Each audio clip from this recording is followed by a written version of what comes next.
Fly chick coming through. Nice to meet you. Glad you came too. Like you said, when you know you got moves. You spit game and you know you spit.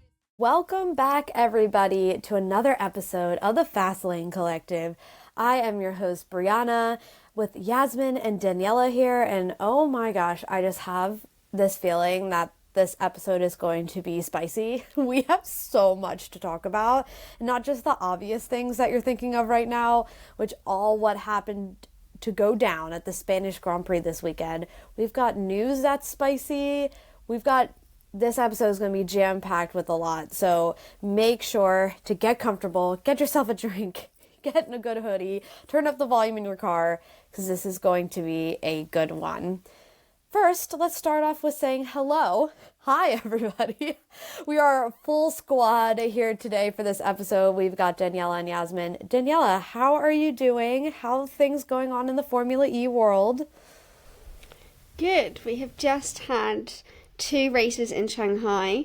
So it's been a lot of overnight work for me being on Shanghai time. So I feel jet lagged without having actually left the country. It is Monday when we're recording this, the day after their F1 race. And I ended up sleeping 12 hours last night trying to recover from it.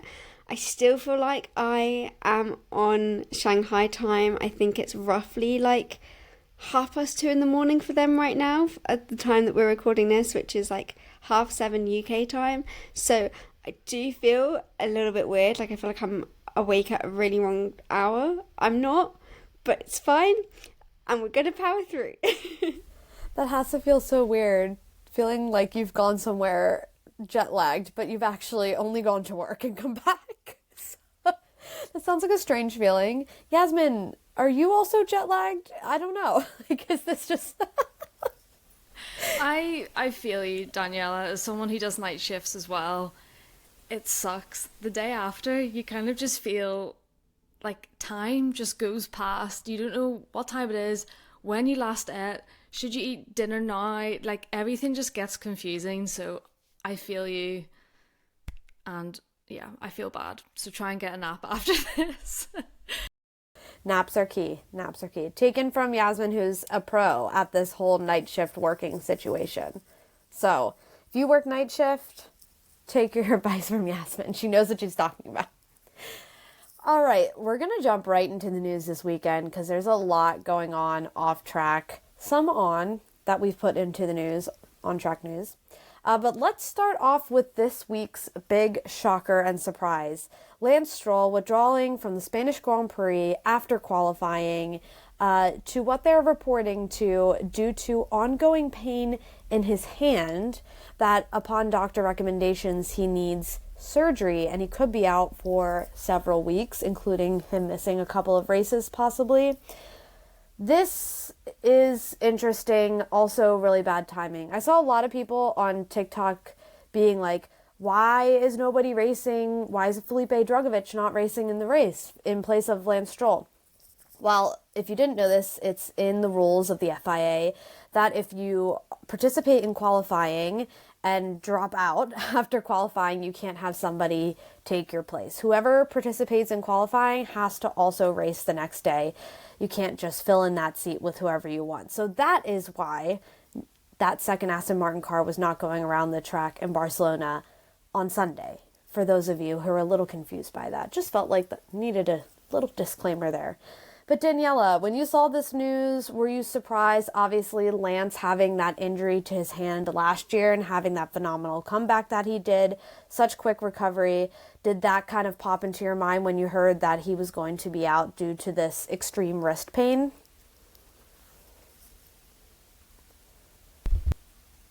Yes, I was very confused. I didn't expect it at all. I thought, have I maybe missed something? Did I not know that he's been in pain for the last few races or like since the beginning of this season?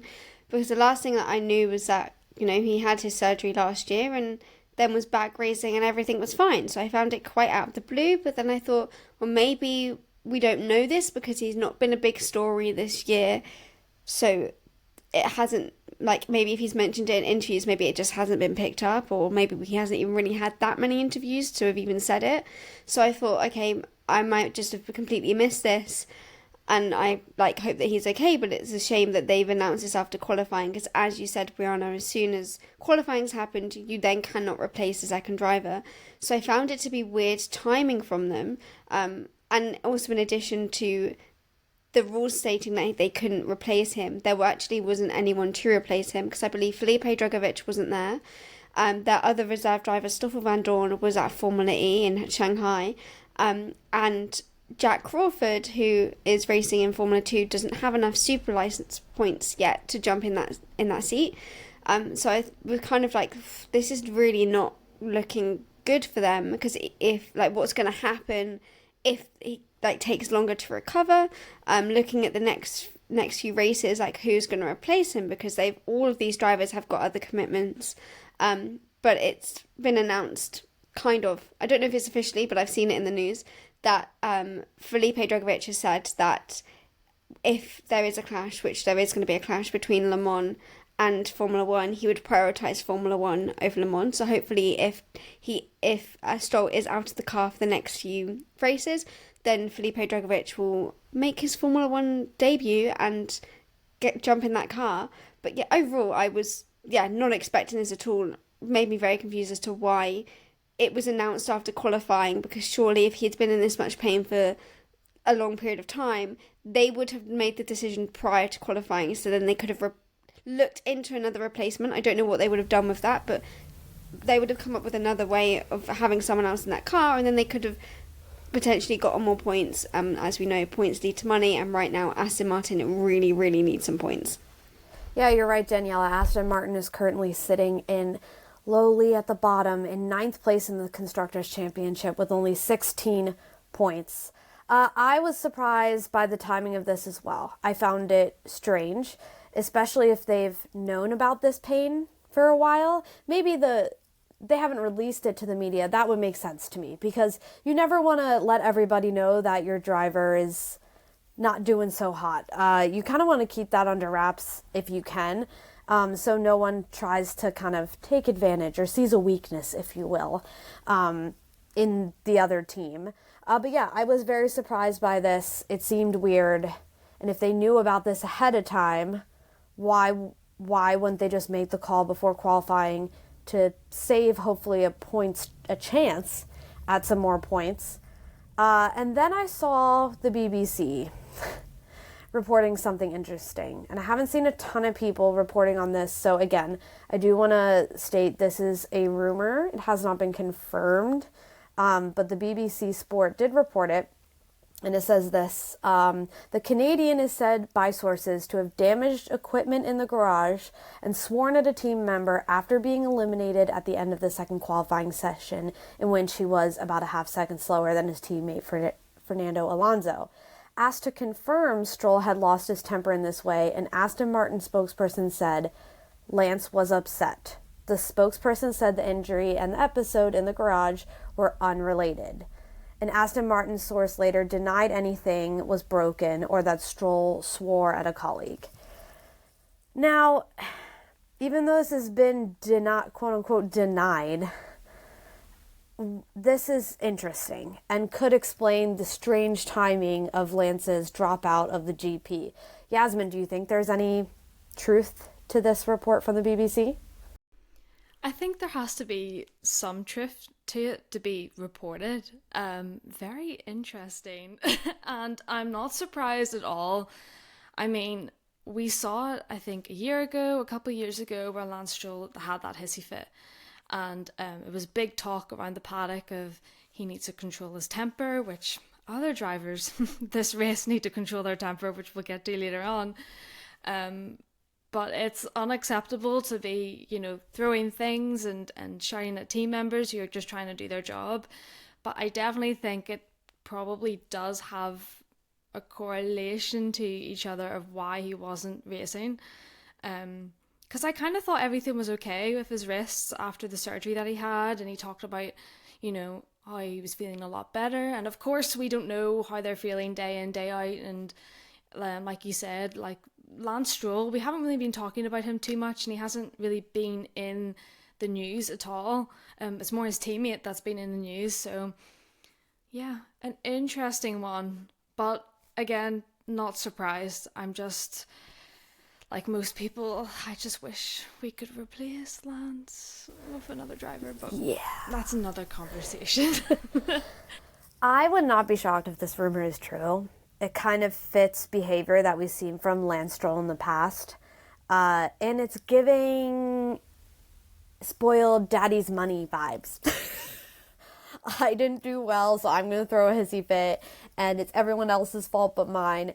So, to be honest with you, I would not be surprised if this is true. I am surprised that not a ton of people have been talking about it. I've really only seen it from the BBC. But, like you guys said, usually if this is being reported like this, especially from a network like the BBC, there's someone got a glimpse or heard something that was pretty credible. So yeah, interesting theory to Lance Stroll Wristgate 2025. So we'll see when Lance returns. Obviously, it is confirmed he will need surgery, so I'll be interested to see how long it takes him to come back. Obviously, from his last surgery, from his accident, he came back relatively quickly.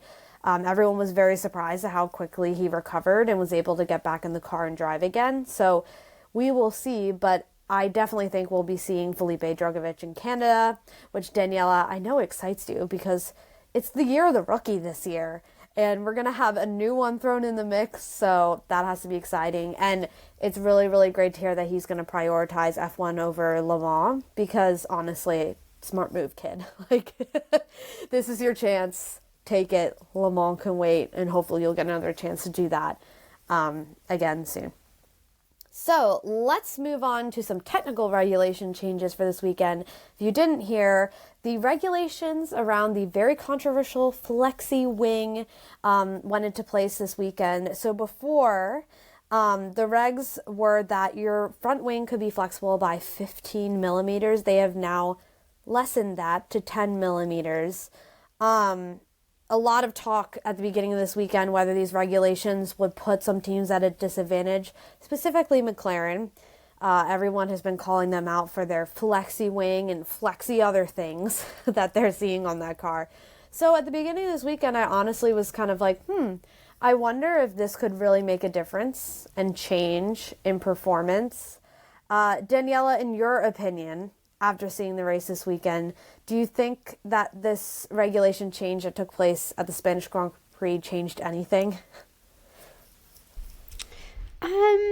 Not massively, in my opinion, as of yet. I think I need to see it more so across a couple of races to really decide. But I think the fact that, McLaren were still dominant here, to me, suggests that it hasn't been a massive loss to them. I know that was the biggest talking point was, as you said, Brianna, McLaren's flexi wing now has been a really big topic of conversation throughout the whole season. Other teams seeing it as unfair. McLaren saying, well, we're still within the regulations, so it's fine. And I was concerned a little bit that, had this been a massive impact into their dominance, then with obviously these regulation changes coming in, they have kind of been like, they're still being dominant. I think it's going to be fine. I can't say for sure until, we've had some races under our belt with this new change. I think other teams were very much just trying to see if they could catch McLaren out. A lot of the time that happened with Red Bull over the last few years as well, where other teams were saying that things should be illegal on their car and it's not. That's always going to happen. It's always going to be the case when you have a team that is dominating.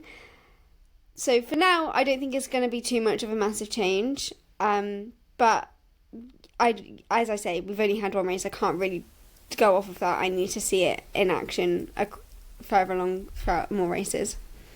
Makes sense. Yasmin, we saw Lewis Hamilton saying that this change to this rule is a little ridiculous and a waste of money, only changing the flex by 5 millimeters. Do you agree with that statement, or do you think that this actually will make it a little bit of a more level playing field and give some teams some opportunities to maybe catch up in some pace in some places? I have to kind of disagree with Lewis. I'm always like, you know what? Let's just try it and see if it works. And I think Formula One as a whole, like follows that rule to a T. We've seen so many things of, right, we're going to try this rule change and see if this works, and we're going to try this. So, you know, to have a more level playing field, like, who doesn't want to see that? I want to see drivers battling for position, being closer to each other up the grid, and if this gives us the opportunity for that, then it's not a waste of money. It puts more value on Formula One, in my opinion. Like you said, Daniela, we've only had one race of it, so I think we need more time to kind of see if it is a waste of money or if they want to change the number of what the maximum, the minimum is. I think it's kind of a work in progress, which most of the rules in Formula One kind of are at this point. I mean, we talk so much about rule changes, and they should change this, they should keep that. We need to rework this. So we shall see. Yeah, definitely. Yeah, we shall see. We'll see if this makes any effects in Canada in 2 weeks' time, technically from today. So we will see if this regulation maybe hits a little different at different tracks. Let's move on to F1 Academy. Obviously, if you guys don't know, we have a separate F1 Academy show that is hosted by Daniela, our W Series F1 Academy extraordinaire. But we wanted to talk about it here because we want to promote it. F1 Academy's Netflix series has come out officially. It is live. You can watch it if you haven't watched it already. Some of us are still working our way through the episodes, including myself on this podcast. So we don't want to do a deep dive into it, but it's still really exciting. They had a really huge premiere as well event in Monaco for it, which was great to see it getting that kind of red carpet treatment and attention, which was really fun to see. And I'm excited to continue watching it. The reason we wanted to also bring it up this weekend is because some interesting controversy has popped up around this documentary, and not from where you think it would pop up from. Marta Garcia, which is obviously the first ever F1 Academy champion ever in history, apparently she is a little upset because she was not mentioned at all in the F1 Academy documentary. Not even just her, just the first season in general of F1 Academy was not even mentioned. She made a TikTok about it, so pretty public. She made her feelings pretty public about how she's feeling about this situation. And I honestly relate, especially when you were the first to be a championship in this series and didn't get mentioned at all. That has to kind of hurt a little bit. And I think also she's not just talking about herself, she's talking about all the girls that participated in the first ever inaugural season. They weren't mentioned, they didn't get any credit, just the season in general wasn't mentioned. And I totally understand, because those women were really the trailblazers, our little guinea pigs to figure out if this would work. And it wasn't even acknowledged at all. Daniela, as a huge fan of women in motorsports and a lot of the women in the first inaugural season of F1 Academy, do you think Marta Garcia is right to feel this way? And how do you feel about really the season not focusing on the women that came before the season they focused on in the episodes?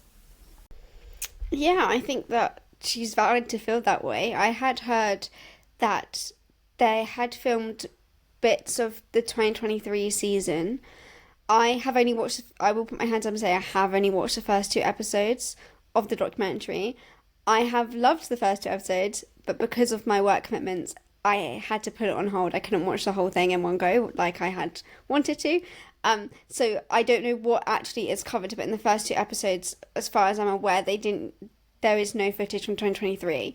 Now, I understand where Marta is coming from, because, as we said, she was the first female driver to win the championship, and it was not mentioned at all.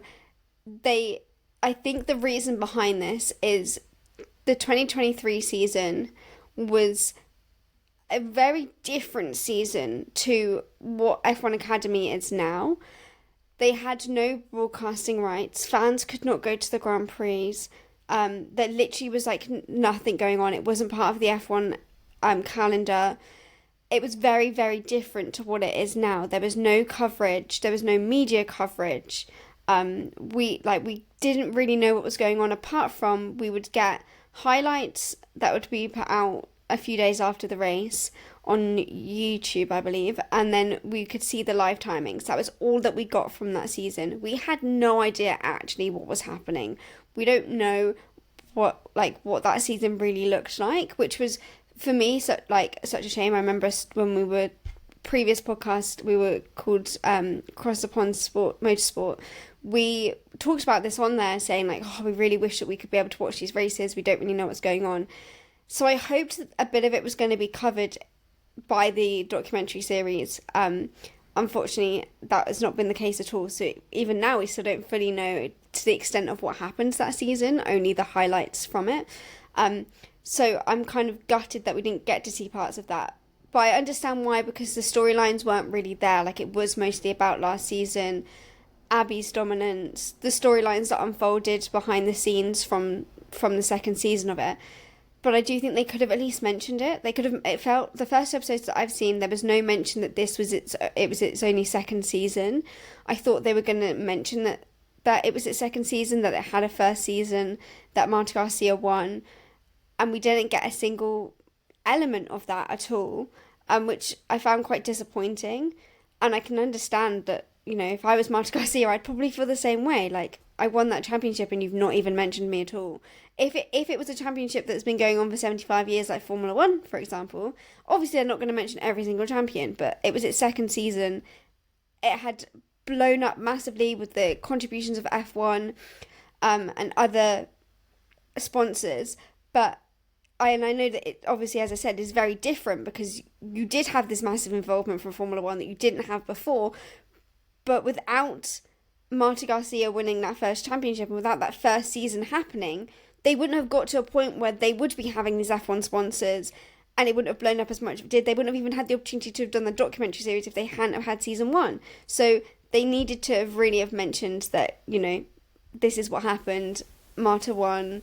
Would have been nice to have had like maybe a little sit down interview with Marta to hear her thoughts on the championship, what it was like to win it, how this kind of set up the second season, because I think like we saw Abby was so dominant in the second season, but she struggled in the first season. Like, it would have been nice to have touched on that a little bit. They might have done, as I said, I've only watched the first episodes, but as far as I'm aware, season 1 was not mentioned at all.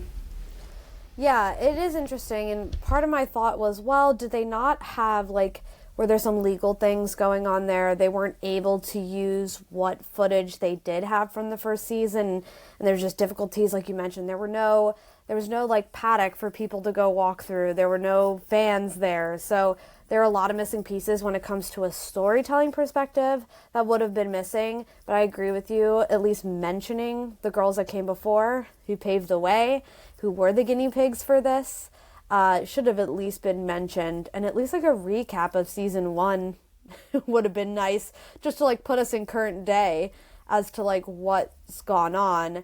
Yasmin, do you feel the same way kind of about this, that they should have been mentioned, or are you kind of like, I don't know if it matters all that much?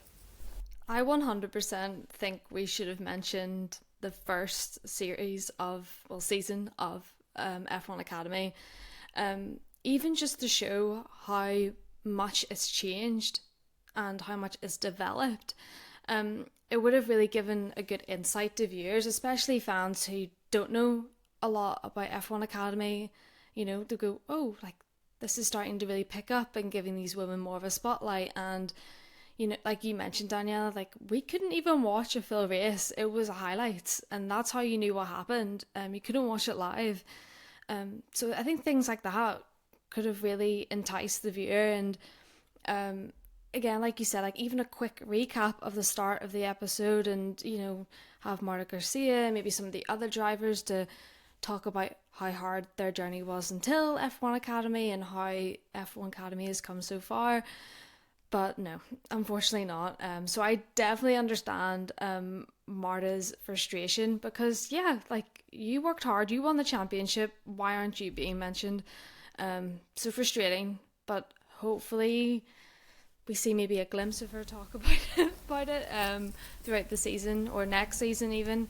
I don't know. Again, I'm still chipping my way through the episodes. I unfortunately work, so I have to, spread it out. I wish I could binge it, but I don't have time. I've actually been saving it to binge it, honestly. Tuesday, my husband, I'll have some time to really just sit down and consume it. I really do like to watch everything, like stuff like this, binge, because I can connect the dots easier from episode to episode.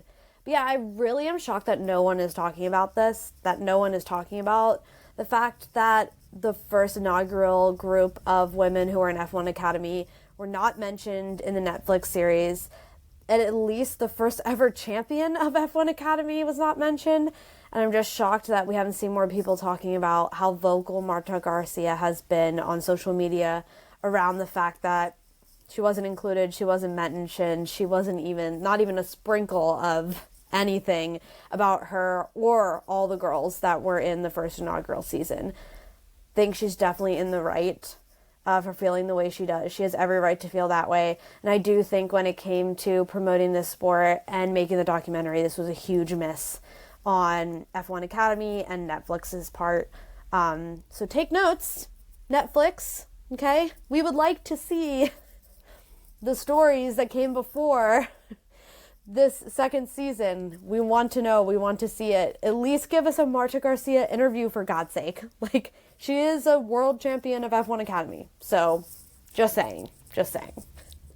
All right, let's move on and to also, our... sorry, Brian, I just also want to say, Marta Garcia, if you want to come on our podcast, we're more than happy to have you. We will tell the stories that were not told in the documentary. We want to hear from you and what you have to say. Absolutely. So, we'll happily have you on the podcast. Yeah, we are behind you, Marta Garcia. We support Marta Garcia. We want to tell your story. That goes for any F1 Academy drivers in that first season. We want to tell your story because Netflix didn't. So you can email us at thefastlane All our contact info is on our YouTube channel, Spotify, Instagram, or even just give us a DM. Yeah, we're all on it. Yeah, drop into the DMs. Yeah. That would be cool, though, to tell these stories that weren't told on Netflix. That would be awesome.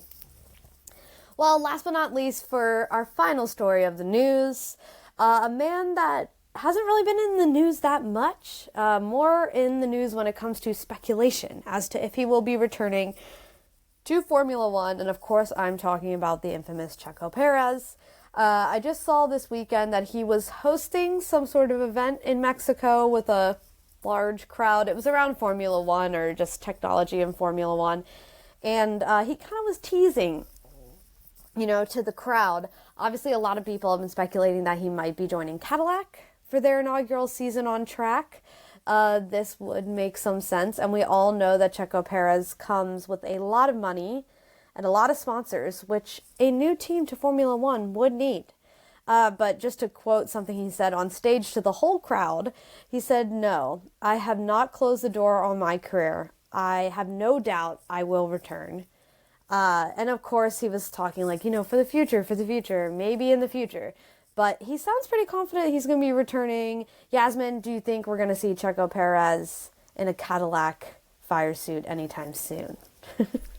It would definitely be interesting. I haven't heard this piece of news, so this is news to me.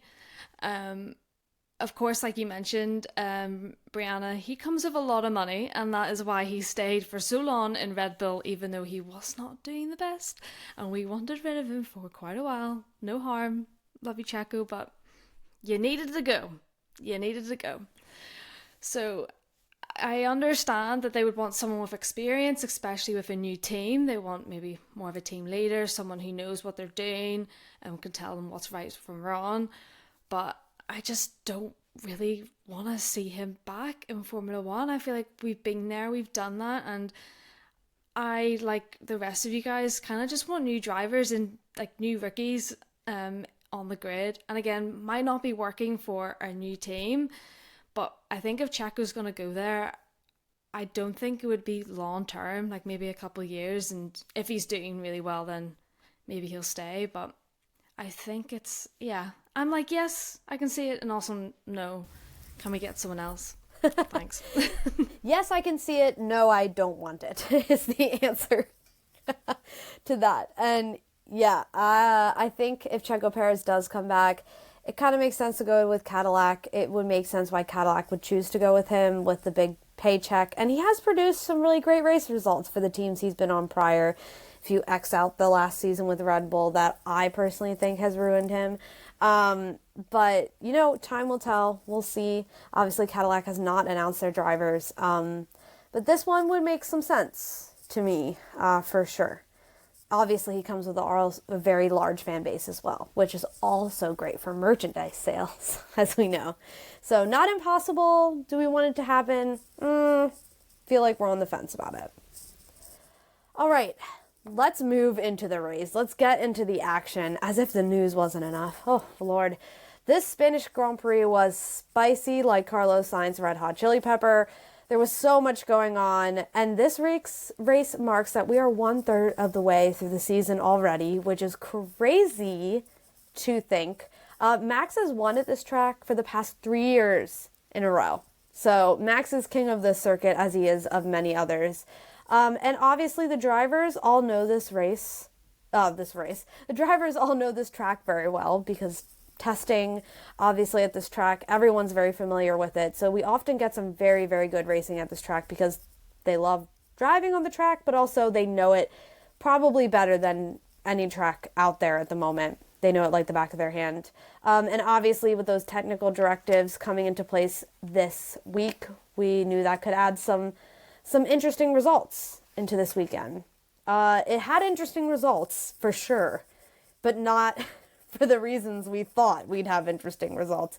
Let's just jump right in to the winners of the weekend. McLaren, another 1-2 this weekend. Fantastic job by Oscar Piastri. I mean, we all know Lando Norris is coming off a high of Monaco, so Oscar really had to have his wits about him this weekend and to keep the positivity going. Daniela, when it comes to Oscar's performance this weekend, were you just completely blown away by how well he was able to come back and take it to Lando on track? Yeah, I was quite shocked at times, like how big of a gap that he was able to create. I left Monaco feeling, well, I didn't physically leave Monaco, but I left that Monaco weekend feeling like we could have had more from Oscar. I think I even said that on the podcast, that I was like hoping for more from him. And that I said I'm hoping that he would come to Spain and kind of show what he can do, which is exactly what he did. He took pole, he went on to win the race. There was a time before Max went on to the hard tyres that I thought maybe Max was going to take the win, so I'm quite glad that Oscar was able to handle himself and take that win. And ultimately, we know what happened with Max, and we'll come on to that later. But yeah, like overall, very impressed with Oscar's performance. As I said, was disappointed before, so glad that he's been able to show that actually, one bad weekend isn't the rest of his season. He can turn it around. Absolutely. Stone cold Oscar Piastri, just able to move on to the next. This is Oscar's 5th win of the season, which is crazy to think that he's won 5 races. And he also joins an interesting group, I guess you could say. Oscar joins Senna and Lewis Hamilton as a McLaren driver with 8 consecutive podiums in history. So those are some pretty good names to be up there against, and really makes you start to think, wow, could we be seeing another great happening before our eyes? Yasmin, like Daniela said, Oscar was just on point this weekend, came in with a clear head, Monaco out of mind, and just set it all on track. Do you think Lando could have done anything better this weekend to maybe make that a little harder for Oscar Piastri? I think the difference between Oscar and Lando is I feel like Oscar is able to just focus more, like put it all together a bit more. I think whenever, and we've discussed this before, when there's pressure from Lando, he does make those mistakes like locking up, or maybe he could have taken Apex a bit better and things like that. And we saw those little mistakes throughout the race, the Spanish Grand Prix. And I just think that's what Oscar continuously has over Lando, and is why Oscar is currently, 10 points ahead of Lando in the Drivers' Championship, because he just has the ability to just be cool, calm, and collected. And even when he wins, he's just like, yeah, thanks, guys. Like, how are you not screaming down the radio, Oscar? Like, Exactly. like, I would be like, oh my God. He's just like, thanks, guys, good weekend. What? Like, you work so hard your entire life. Anyway, I'm getting off topic, but I think, and Lando fans are probably going to come for me, but I just think he needs to, I don't know, when he's in that headspace, just kind of take a bit of advice from Oscar and have that cool, calm, collected spirit and just not let it get to him, like other drivers this weekend. Yeah, I'm just going to start calling him Stone Cold Oscar Piastri. Because you're right, that attitude and that mindset of keeping a level head, just keeping calm, cool, collected, no matter what the situation is or what it was at the last race or what's going on currently on this race now, he is able to just keep this calm demeanor, which is such a telling characteristic of one of the greats, to be honest with you. Not, Max Verstappen, like we've mentioned many times, we'll talk about this later in the race, but we also see this behavior from him often, more when he's winning, but he'll have an amazing win. Like, I just think back to last year when he was breaking record after record after record after record, and he just was like, oh yeah, good performance from the team, great job today, everyone. Like, it was just like, dude, you just broke one of the biggest records of all time and have no emotion about it. But it is a telltale characteristic of somebody who's a GOAT. Not all of them have it, but a lot of them do. So are we seeing a GOAT become a GOAT right in front of our very eyes? Who knows? He is currently on the way to possibly being this year's world champion. He is 10 points clear in the lead of the Drivers' Championship, obviously right above Lando Norris. So it's all there. If he continues the way he's been going, this could spell out World Championship Oscar Piastri. But just a great performance from them. And obviously, like we said, those technical directives didn't really seem to affect them that much, like everyone thought it might. So they still had amazing speed. The speed on those straights is unbelievable. So, well done, McLaren. Well done, Oscar. I believe this is their first 1-2 in Spain in 20 years. I don't quote me on that, but I think that's what I've heard, which is just another crazy fact that we're seeing as a trend with McLaren this year. Let's move on to what I'm going to call our honorable mentions of the weekend. Two, I think, that really stood out to all of us here on the podcast. We'll start with Nico Hulkenberg, as Daniel Ricciardo would say. Just what a strong race. He finished the race after the penalty in 5th place, which is Nico's best race result since 2019, which is crazy. Nico's one of those drivers that we know has it in him, but just seems to get the shit end of the stick when it comes to the car. And it seems like things are looking up and going well at Sauber, which is just hopeful for him. He said in the post-race interview that everything just clicked today in the car and that the car was good. Daniela, do you think that this is just, one, a great positive result for Nico Hulkenberg, but also a positive result for Sauber, which will be Audi next year? They finally seem to be making some progress. Absolutely. I think this is obviously their best result in such a long time, and very much deserved. I think that Nico had a really, really great weekend, very strong. I'm very impressed by him. As you said, this is the first time that he has had a result like this, finishing P5 since the 2019 Italian Grand Prix, so it has been a hot minute. As we know, Nico also has never got on a podium in his whole F1 career, which is actually mind-blowing. So I think that's what he's going to be hunting down next. Do I think they're going to keep up this performance?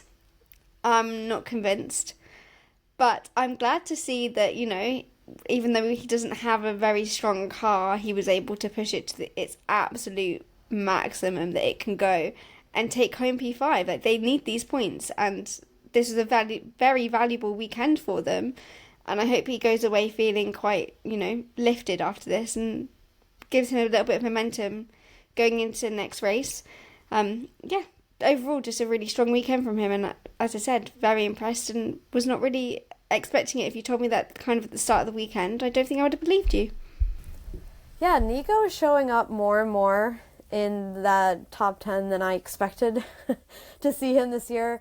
So it's great to finally see Nico just like getting good results and not constantly at the bottom of the barrel. I'm so used to seeing him down there with the name Haas right next to his name.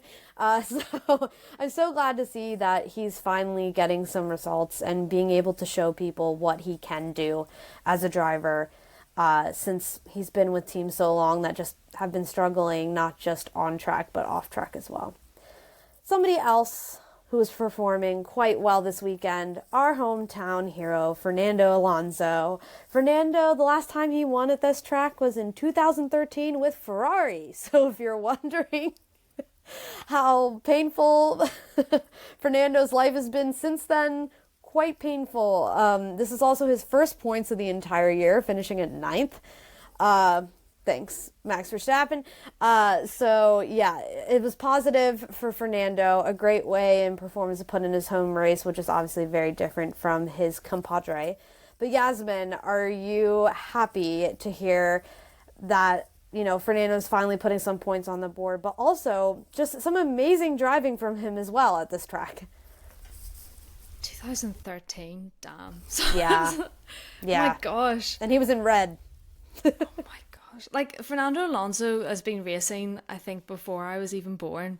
Like, that's crazy. That's how long he's been racing for. Sorry, you mentioned, like, any time with Fernando Alonso, when you mention, like, how long he's been racing, I have to take a second, because he's got some willpower, that man, and he definitely did this weekend. I mean, he was just absolutely throwing that Aston Martin down the inside, round the outside of cars, and it was just so entertaining to watch. Even when he went off track, he got it back off the gravel and just continued on, and I'm so happy for him to get his first points, because, if we think back into 2023, when we were remaining very optimistic, and we really thought that this is Fernando's year, and ever since that year, I still have it in me, and I know, Daniela, you do too, of this is going to be it. Here we go. Fernando's back, and hopefully we keep up that momentum. I'm not saying he's going to win a championship this year, but we never know with Aston Martin. Adrian Newey's there.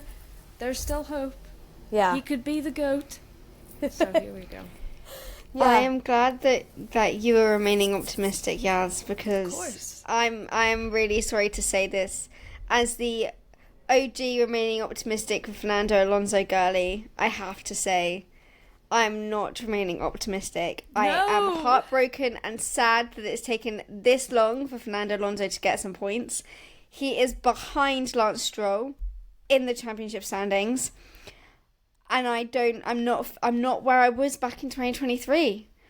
I spent that whole year convinced that Fernando Alonso was going to get a race win. He didn't, spoiler alert. And it's kind of been heading downhill ever since. And yeah, it's taken him a long time to get points this season, so I'm very disappointed. But maybe, as you said, Adrian Newey, do you think that maybe things could turn around next season? And could Fernando Alonso get a championship? Who knows? I might then be optimistic next season. You just had to ruin the mood. Like, I'm not sorry. Let me have one race where I'm happy for him. Like, oh my gosh. I'm sorry, yes, but I had to bring it back to reality. This is not the Fernando Alonso that we know and love. We've seen a glimmer of it this weekend, but Alonso, I need more. I miss 2023 me, who was your biggest fan and was rooting for that win. Okay, I'm heartbroken and I need more from you, so let's turn this around. Yeah, I mean, It's funny, you've been podcasting a while with each other. When you answer the question I was going to ask you, like without me asking you it. So perfect job, ladies. No, I mean, I feel you on that, Daniela. At the same time, I'm happy that he got points, and just watching him race this weekend, he had so much energy. He felt like he had this motivation behind him, and obviously this being his home race, the crowd, you feed off of that. And watching him take some of those crazy risky overtakes, I believe it was Liam Lawson on the first lap that he passed, I was like, holy smokes. And even the commentators were like, that's a really hard place to overtake someone. So it was just great to see that energy back on track with him. But yeah, after the race was over, I was like, oh, this is so sad. This is the first time he scored points, and it's only in 9th, and it would have been in 10th if it wasn't for the issue at the end of our race. So yeah, it's like happiness, but then sadness at the same time. So I feel you. Thank you for bringing us back down to reality, Daniela. I appreciate you for that, because, sometimes we need it. Sometimes we need it. And sometimes we need to be happy and remain optimistic. Okay, Daniela. Yes, I get where you're coming from. But I do have to remind you of the amount of times you have been so disappointed and sad about Ferrari that you even said, get me off this podcast. Okay. Wow, okay. she really just... Okay. I bet that. Next question, Brianna. Yeah. Thanks, Daniela. Ferrari fans really needed a reminder how many times our team has absolutely failed us. So thanks for that. Anyways, speaking of failures, what I'm calling the unluckies crowd for this weekend, which unfortunately is longer than our honorable mentions, which is kind of sad. But let's start off with the two Williams drivers. Alex Albon obviously having to retire the car after he had 2 broken wings during the beginning of the race, and then received a 10-second penalty on top of it, which he took in this race before retiring. Just a real bummer for him. I mean, it just seemed like he was wrong place, wrong time the whole weekend, just in some people's ways. Obviously, Liam Lawson was just kind of, I don't know, like crashing into everyone, which seems to be a trend with Liam Lawson, now that I think about it. But yeah, just unfortunate. And then that 10-second penalty, just insult to injury, and they just retired the car. Carlos Sainz, obviously, he's hometown hero here as well. This is his home race. He had a horrible qualifying out in Q1 and not a better race, finishing in 14th. This is the first time he hasn't scored any points at his home race since he debuted here in 2015. So a little extra sting to not delivering for your team this weekend. It's the first time you haven't scored points at your home Grand Prix, which is sad. But yeah, Williams just not a great weekend for them, which is unfortunate, because I feel like they've had such great weekends the past couple of weekends, and it's been exciting to see. I will say that Alex Albon did say earlier in the weekend, this track has not been historically great for them. That obviously showed. just add a little bit more not great here at this track history to the notes, because it was a rough weekend for them, and as a fan of them, watching that really stung. James Vowles, even in his post-race interview on social media, said they're hoping to change this in 2026 at this track to perform better here. Let's see. Kimi Antonelli DNFing with an engine failure that brought out the safety car. Daniela, we saw Mercedes deal with some technical issues in Monaco with George's car. And then this weekend, we see Kimi Antonelli DNF for no fault of his own again due to an engine failure. Do we think there's something going on at McLaren with the technical bits and bobs of that car? Yeah, I do think there are some problems, because we also had the same case in Imola when Kimi had a failure then. Obviously, George has some problems in Monaco. Kimi DNF'd again in Spain. So I think that things are not quite so good for Mercedes right now. I don't know if they know what the problems are, and I'm not sure if the problems that have been happening are the same each week. But I'm a little bit concerned. Ferrari overtook them in the championship standings, in the team standings this weekend, and that made me worry a little bit that Mercedes are going to start dropping back. Again, I'm not fully sure exactly what entails when they say engine failure, what actually had been going on and why Kimi had this failure. But I think that, Mercedes are probably not looking as strong as we initially thought, which I hate to say. Hoping that they can work on this and turn this around, and if it is a reoccurring issue, maybe they can get to the bottom of this. If it's multiple issues, does kind of make me concerned for the rest of the season. How long is this going to go on for? What do they need to change? And I can't imagine how Kimi must be feeling, because that is 2 DNFs in the last 3 races, and this being his rookie season, he has something to prove. As we said at the start of the season, like, Kimi had massively exceeded expectations for a lot of us, and we were hoping that he was going to have a really strong season for the rest of the year. But now that's starting to look a little bit unlikely with the amount of DNFs that are not his fault. If he was constantly making mistakes, then fair enough, but he's not. He's really proved himself, and it's disappointing that the car is what is letting him down. Hoping that this can be worked on and that this can change, because I would feel really sad for Kimi if he had a poor season due to the car, due to the engine failures, rather than his own performance. Yeah, and it's strange to see reliability issues from a team that is mostly known to be incredibly reliable when it comes to their engine manufacturing. So yeah, it is very interesting that we're not seeing any other teams that use their engine like McLaren, Williams. They all use Mercedes engines. They're not experiencing these issues, so it's obviously specific to whatever Mercedes is doing to their engine on their side that's causing these issues. Kind of reminds me of where we were with Red Bull a couple of years ago, had a quick car but didn't have their reliability. And reliability is also a huge part of the name of the game. You can have killer drivers in that car, like you mentioned, Daniela, Kimi Antonelli doing quite well in his rookie season, but if the car's not reliable, then it doesn't matter. So hopefully we can see Mercedes figure out what bugs are going on and what's causing these types of things, because it's costing them points at the end of the day, and it's stripping performances away from their drivers, which are not their fault at all. So we'll see if they'll be able to get them out of that hole that they're putting themselves in with reliability.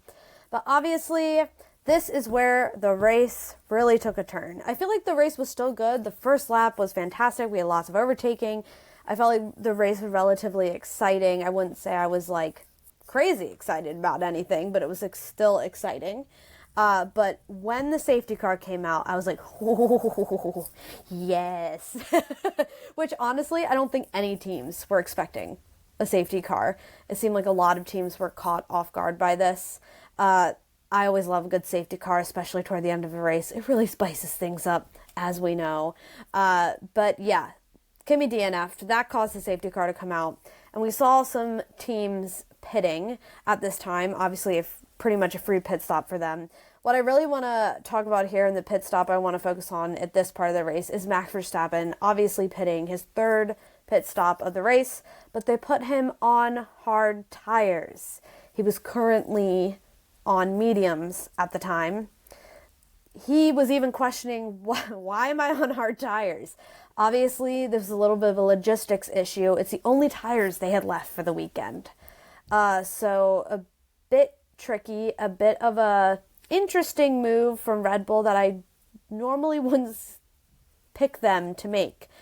Yasmin, do you think they should have left Max Verstappen out on those used mediums and just let him tire whisper them the way home? Or do you think going on the hards, it's like, okay, yes, it is a hard tire, but it's a fresh tire, so this could help you out going toward the end of the race? Well, Max certainly had an opinion about it.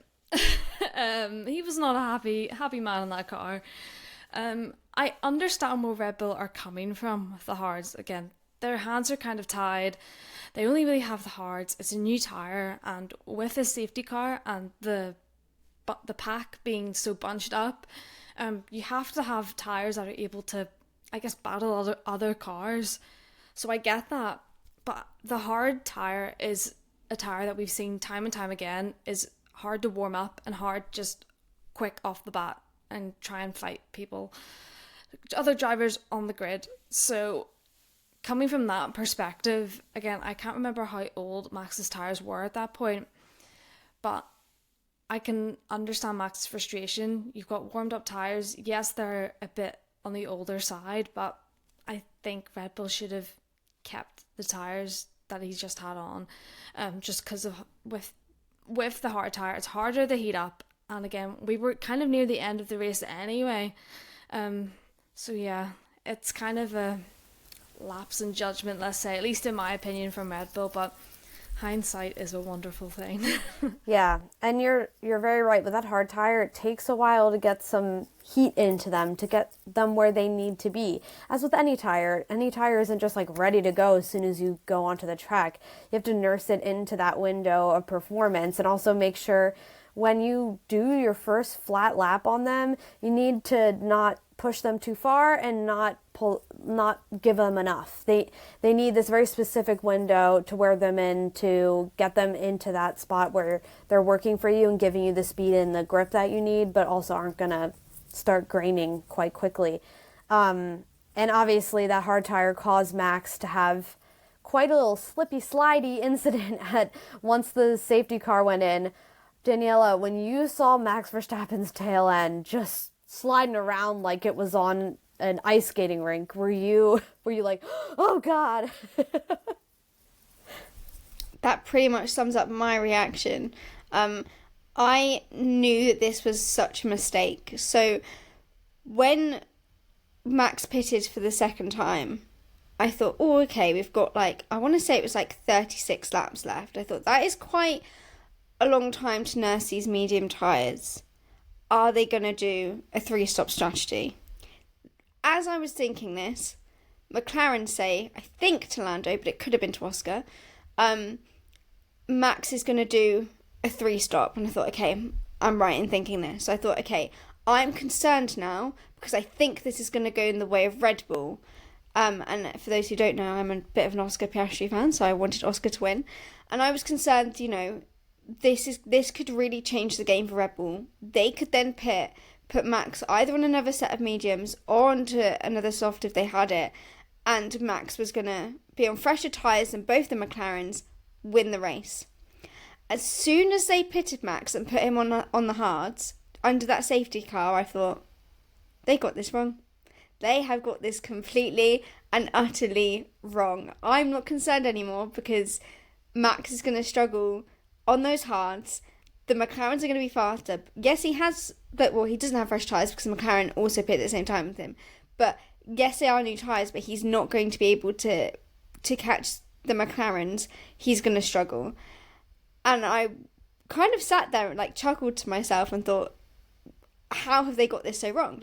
We all know that when it comes to strategy, Red Bull have always got it. They're very reliable in terms of their strategy. It's one thing that I do love about Red Bull.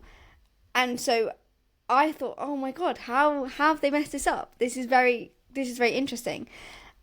As we know, Max was not happy about this. I don't think that the team had informed him that this would be the possibility that they would only have this hard tyre left, and that, if they are going to do a 3-stop, they have messed this up. I do wonder why they didn't put him on the hards first and then go to the mediums. Why did it the other way around?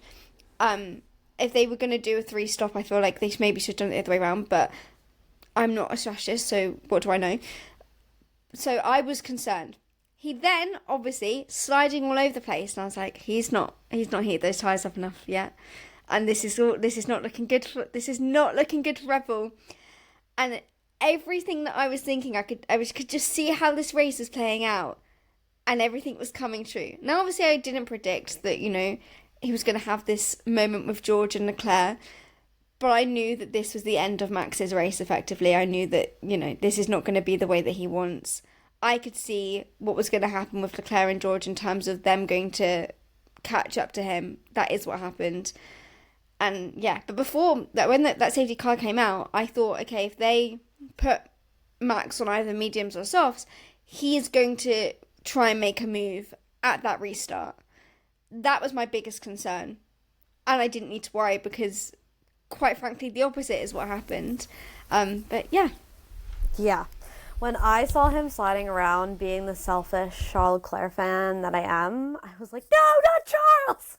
I was just like, he's gonna take him out! Like, I was so terrified, and even when they were alongside on the straights, obviously made a little bit of contact there, but I was like, stay away from him, Charles! The tires are not ready! I literally was just like, oh my god, I can't watch. But yeah, obviously, I agree with you, Daniela. I was in shock that they put him on hard tires, and I about died laughing when he radioed his team and was like, what is this? What tires are these? his race engineer just comes on so nonchalant, and he's like, those are the hards. It just was like, I love how it was almost like they were trying to sneak it past Max Verstappen. Like, he wouldn't notice that the hard tire just went on his car. No one say anything, just stick quiet. He won't notice and he'll just drive. But they just were like, those are the hards. And that's it. Like, we didn't just doom the end of your race. I don't know if they just thought, we have Max Verstappen, he can do anything. Give him the hards, it'll be fine. But honestly, it felt like a self-sabotage to their race, and obviously cost them a place. We'll never know what really it would cost them, because Max Verstappen decided to decide that on his own. Obviously, after Charles Leclerc passed him on the first straight after the restart, which was a great thing to see if you're a Ferrari fan, him and George were right there with each other, battling again for that placement, and it just went all wrong. Right before him and George were fighting, there was already built up frustration in Max Verstappen when it came to the tire choice. I think he felt a bit betrayed and out of the loop and didn't agree with the strategy, so we already had a level of anger boiling at the baseline. After George and Max were battling it out, obviously Max had to back out of a corner.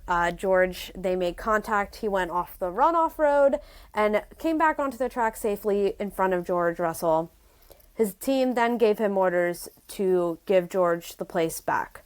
We'll come back to this moment in a little bit here. This enraged Max Verstappen even more. That baseline of anger just exploded like a volcano, and angry Max was back on track like we've seen him many, many times. He didn't agree with what his team was saying to do, but decided to still back out to appear that he was giving this place back to George Russell, and George was like, oh, great, he's backing out. You can see this from George's onboard. Max very clearly drops back on the left-hand side. But instead of just deciding to give George a space, Max says, George Russell, I'm going to give you a taste of your own medicine, and basically just dive bomb right into the corner view. In reality, Max just chose to give George the corner, but instead of Max turning to also make the corner, he just decided, I'm not going to turn at all, and I will eventually run into the side of George Russell. This was deliberate.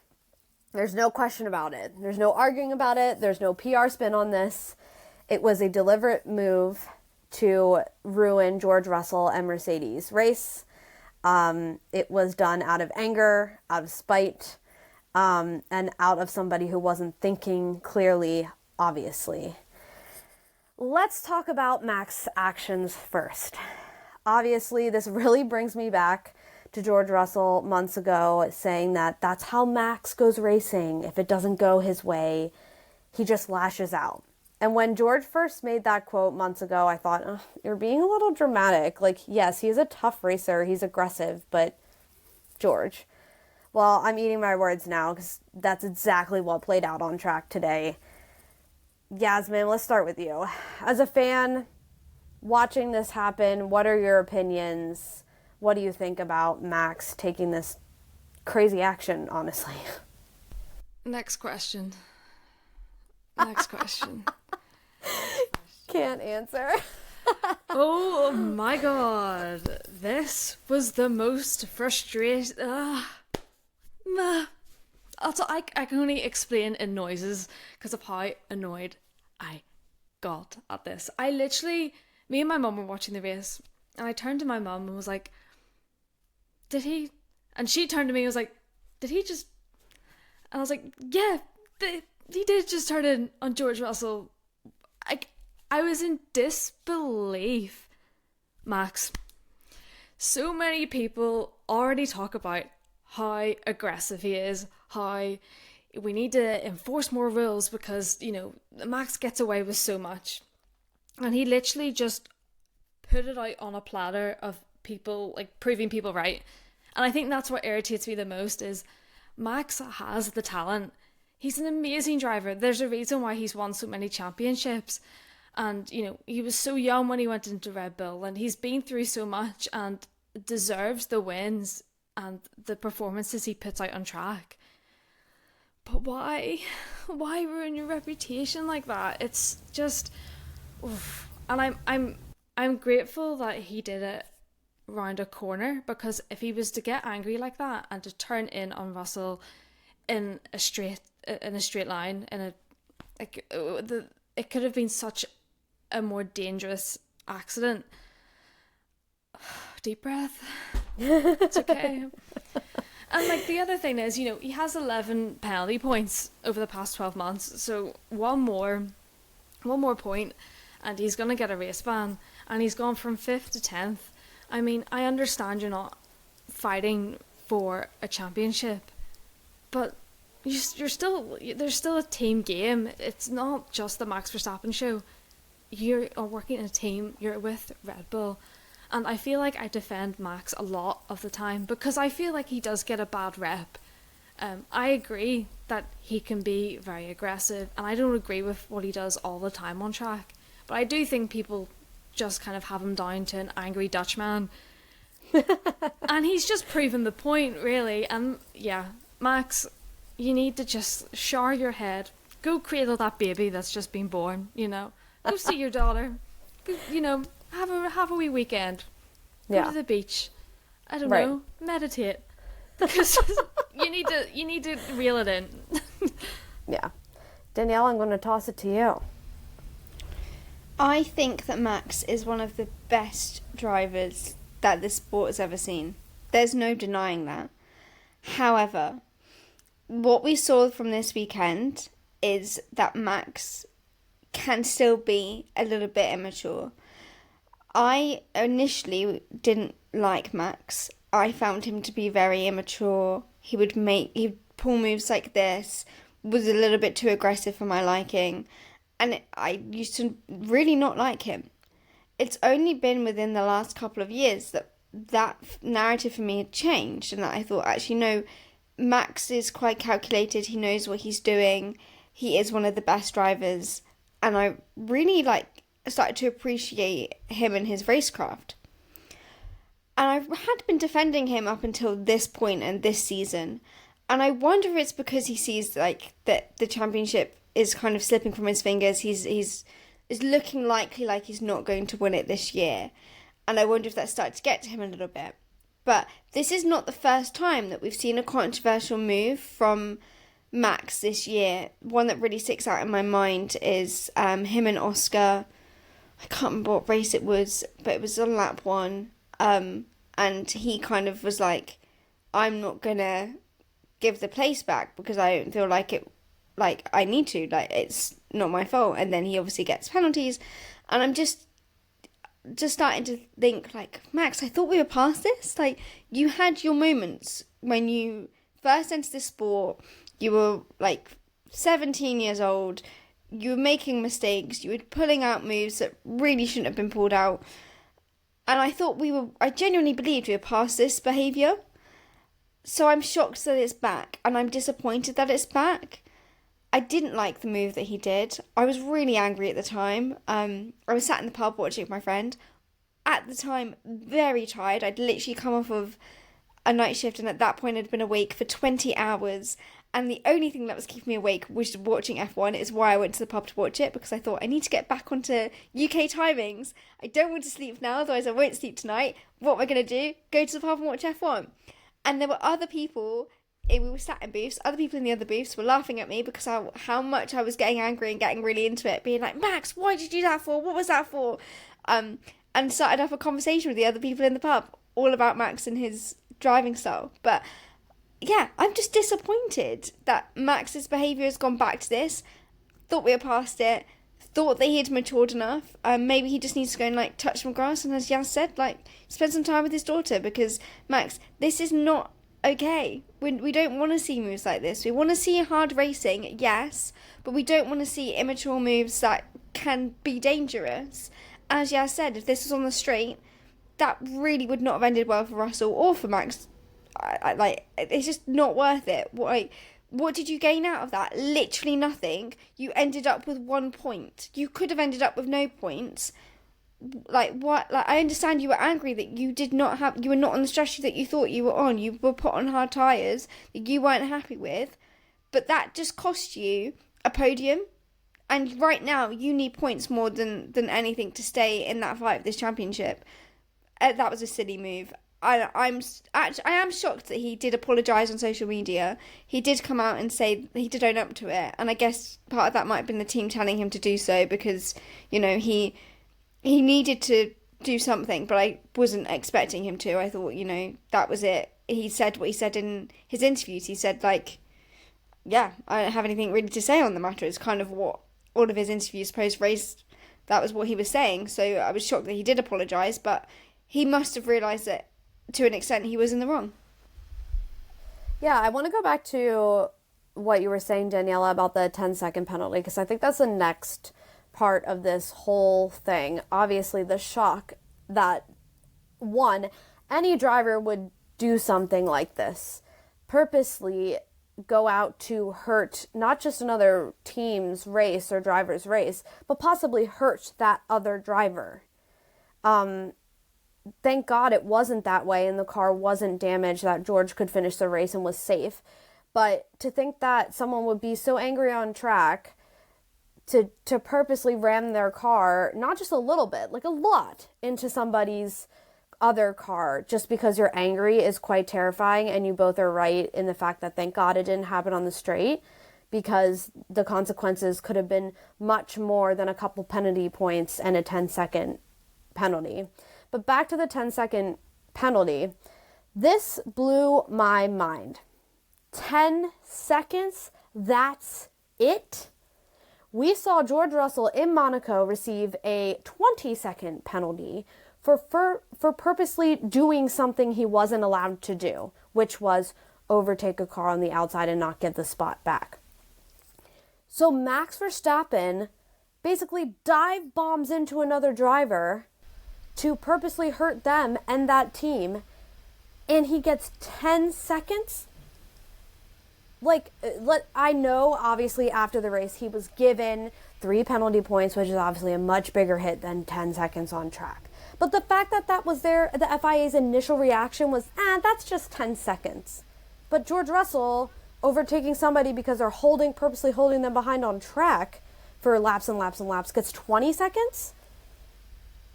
Again, here we are.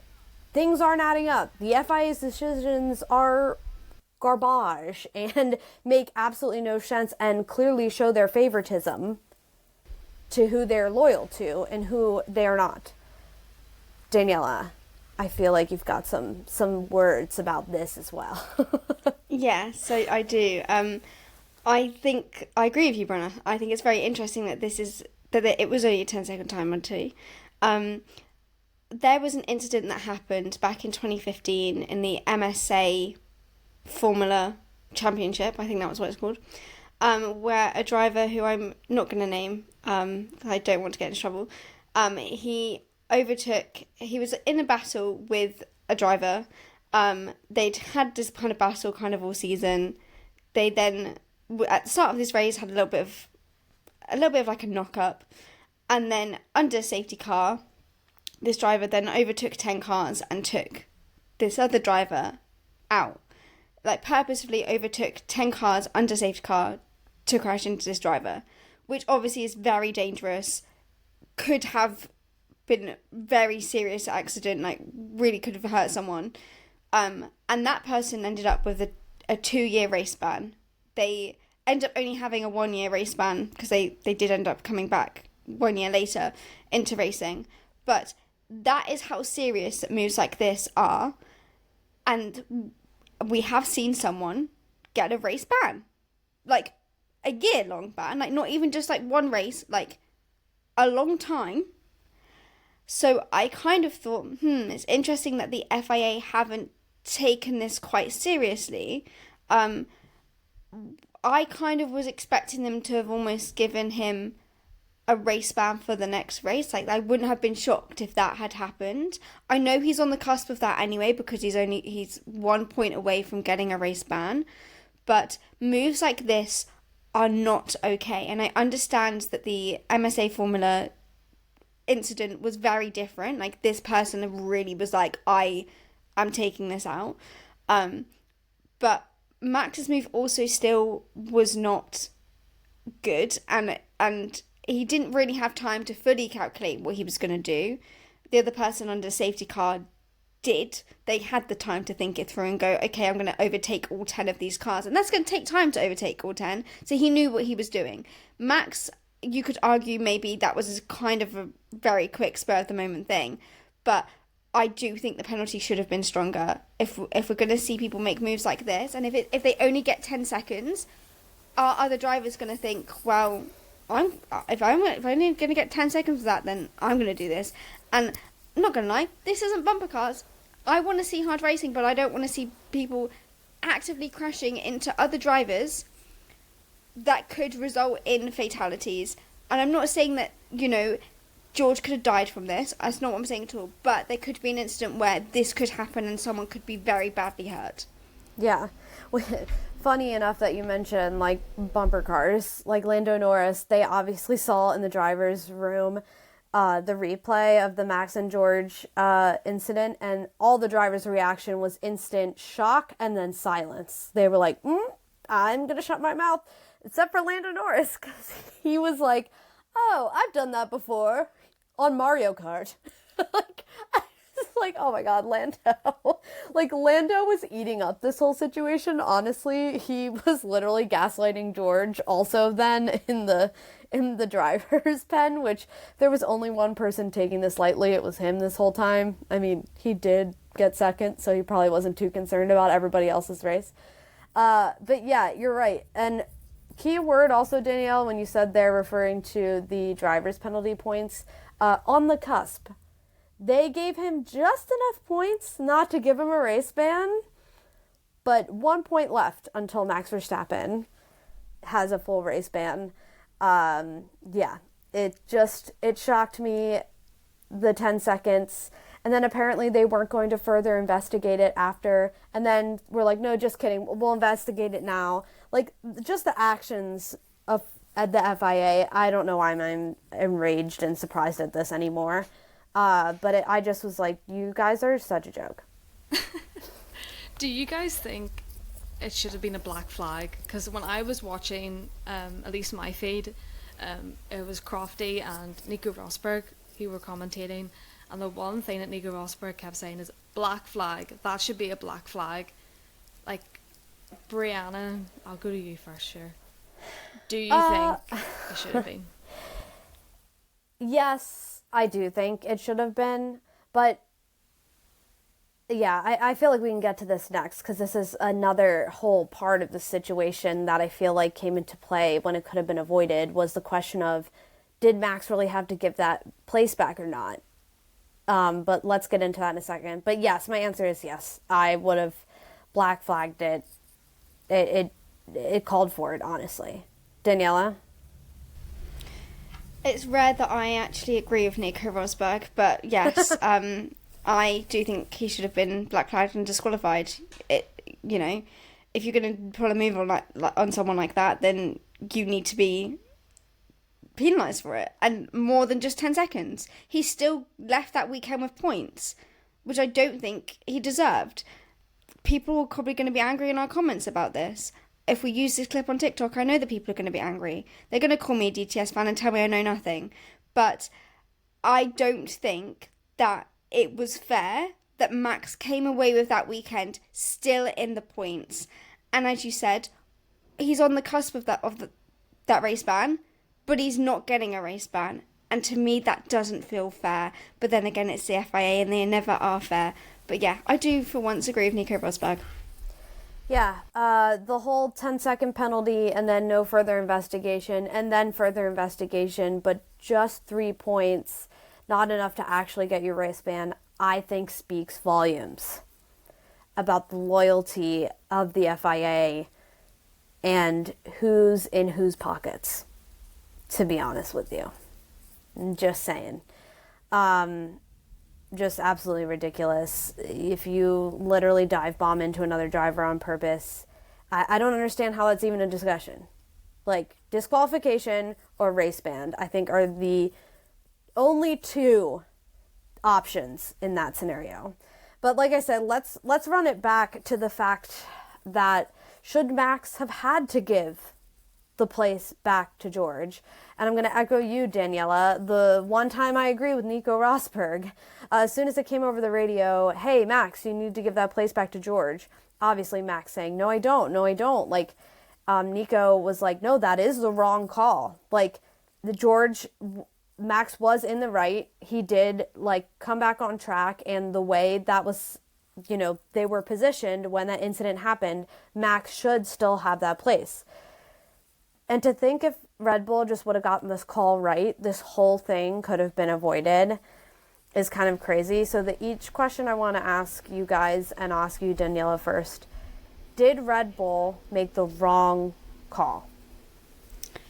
I think that Max was ahead, and I have watched the onboards. I then watched Ant from Sky F1 dive into this on the Sky pad, and I do think that Max was in the right in terms of positioning, and I don't think he should have had to have given the place back. However, I can see why Red Bull said this, and I think Red Bull were concerned that it was going to turn into a penalty, because as we know, now the FIA kind of will give a penalty if people don't give the place back. And it's been a kind of a hot topic, I'd say, of the last few episodes for us, that drivers are kind of being like, I'm not going to give the place back, I'm just going to see if I get a penalty or not, which I don't think is the way that it should be going. And I think Red Bull were concerned Max is going to get a penalty if he doesn't give the place back, and I think they thought he could just give the place back and then make another move later on in the race, because we still had a good few laps at this point before the end of the race. So I can see why Red Bull said this, because I can see that they were concerned. They probably didn't have the opportunity to look at all angles of the race. That is something that the FIA can do, but I don't think it's something that the teams can do in that moment. But I could be wrong. I'm not in a garage during an F1 weekend, so I'm not sure what they have access to. But I think that was their main concern. They don't want to get a penalty, right? And I they were taking the safe option. Obviously, Max knows that he was in the right in that moment, that positioning wise he was ahead, and that he didn't need to give the place back. So he's obviously going to fight that. But regardless, he's going to fight it anyway, because we saw that before with him and Oscar.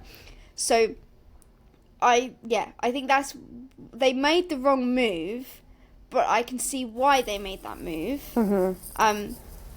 But then ultimately it led to then Max being really angry about this and really frustrated, which I understand. Like, I would be too if I was driving at 200 miles per hour and I had my team telling me that I was wrong when I felt like I was right. I probably would be quite angry. Probably not enough to crash into another driver, but I would be annoyed that my team are not listening to me when I know that I'm in the right, and that I was in the right and that people are questioning it, and that they want me to give the place back. I'm not going to give that place back.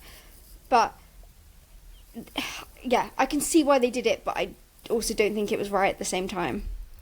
Yeah, Yaz, do you think this was the second fumble after the hard tire was put onto Max's car that Red Bull made this weekend? Definitely. It was just the cherry on top for Max, unfortunately, which is just what led him to explode. I like you said, Daniela, I kind of agree with, I understand why Red Bull thought this was the right choice, but oh, they were so wrong. um, but like, I also feel bad a bit for Red Bull and their team, because how could they have expected Max to react in that way? You're thinking, right, okay, you know, if we give the place back, then, you know, no penalty and we can catch him on the next corner. And then Max is like, nope, you know what? I have a different strategy. Different strategy from what you guys are thinking. So it's just a bit of a shit show, really, for Red Bull this weekend. And I just see Max and the next round in Canada probably being bitter, and probably I think we're going to have another talk about his behaviour on track, probably. Honestly, I regret saying it, but last weekend I said, like, oh, you know, Max is now a dad, and he just seemed to carry a different vibe, like this more calm and caring and compassionate, a little bit. Like, I felt like I saw it. And then this weekend, man, dear God, he just reverted back to, like, Max when he first got into Formula One. Like, can anyone say anger management? Because holy smokes, like, that's what popped into my head when I saw this. And you guys are right. Like, whether Red Bull was making the right call or not, or whether they were just trying to be cautious, you really think that's gonna go over well with Max Verstappen when his, like, anger level is already, you know, at base, and he just got overtaken by Charles Leclerc. He just, like, his whole car turned into an ice skating rink just a couple seconds ago, and now he's about to lose a spot to George Russell, who those two pretty much hate each other.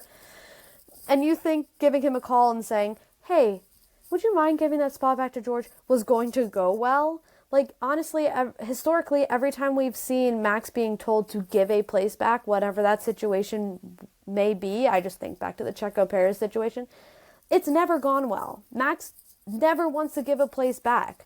So, I don't know, it just makes me laugh, because Daniela, like you said, they probably were trying to just play it safe and avoid a penalty, but joke's on you, because Max was like, I'll get the penalty in a different way. I'm just going to ram into this kid and give him a taste of his medicine. And just completely ruin Red Bull's entire weekend. Obviously, Yuki Tsunoda also not in the points, finishing in 12th. So, like George Russell said in the post-interviews too, he hurt himself more than he hurt me, and that's on him. I'm not, no sweat off my back kind of situation. He did mention, like, I'm more concerned about, like, younger kids who want to get into the sport watching this, or kids that are in the sport now and thinking, like, that's funny, or, like, that's how I want to drive, which I definitely understand, which is kind of funny. You think, like, a new father, that would be the words out of Max Verstappen's mouth. I think, and I've said this before on this podcast, Max never apologizes, and he never owns up to his own mistakes, ever. I don't think I've ever seen him come back into that media pen and be like, yeah, that was my fault. It was totally me when I looked at the replay.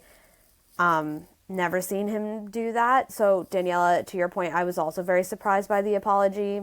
I honestly think it was more Red Bull PR going, Max, we can't spin this. There's no way to spin this. There's no way to defend this. You have to apologize for press sake. Like, for PR relations, we need to look good in the media. And the way he came off in that press pen after the race was honestly disgusting. Like, just standing there being like, I don't see why that makes a difference. Like, what makes a difference?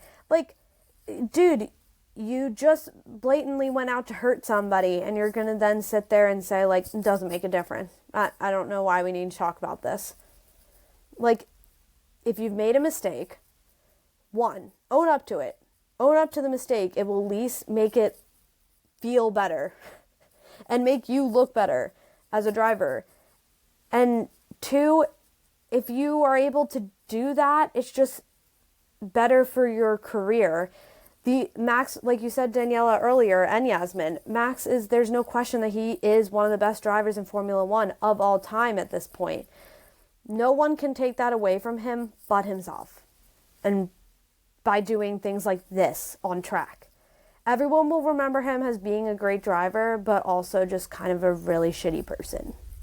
And somebody who just wasn't able to keep themselves in check. And that, I don't know about you, but that's not somebody I want to go down as, and especially thinking of Max being a new father, that's not somebody I want my little girls to see, or teach them that that's acceptable. So, I don't know, any last comments on this whole debacle? Because it was a lot. It was a lot. But yeah, just really, I think from us here at the Fastlane Collective, I think just overall we're really disappointed in Max Verstappen. We're disappointed in the FIA and how they handled it. That's not a surprise. And it's just a shame that, that needed to happen, period. Or that somebody or a driver that's currently on the grid felt like that was the solution to a problem. So yeah, I mean, it's honestly shocking that we're sitting here talking about this. That another driver purposely rammed into another driver on track. Like, where are we? This feels like decades and decades ago when the drivers would purposely take each other out on track. And back then, like, people were dying like every other race. So it's kind of insane that this type of stuff is still coming up. I will say, though, I think Max Verstappen's like one of the few on track, or if not the only, who would consider this a solution.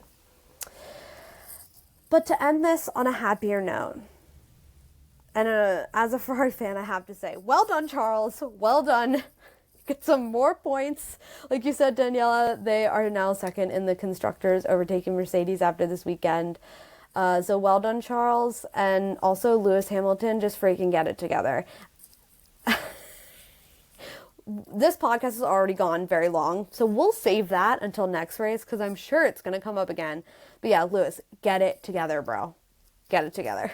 Anyways, well done, Charles. I think it was an exciting weekend. Obviously, lots to talk about in the news and on track. Hopefully, we don't ever have to talk about one of these topics ever again. Well, thank you guys for listening to this slightly extra long podcast this weekend, but we had a lot to talk about, and we're glad you stuck around for the whole thing. Don't forget to like, comment, and subscribe to the podcast so you don't miss a single episode, and leave us a review if you're feeling extra cheery.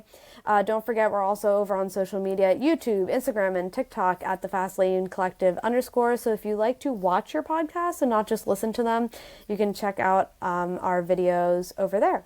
But until next race, we will see you in the fast lane. Bye-bye. Hello, fly chick coming through.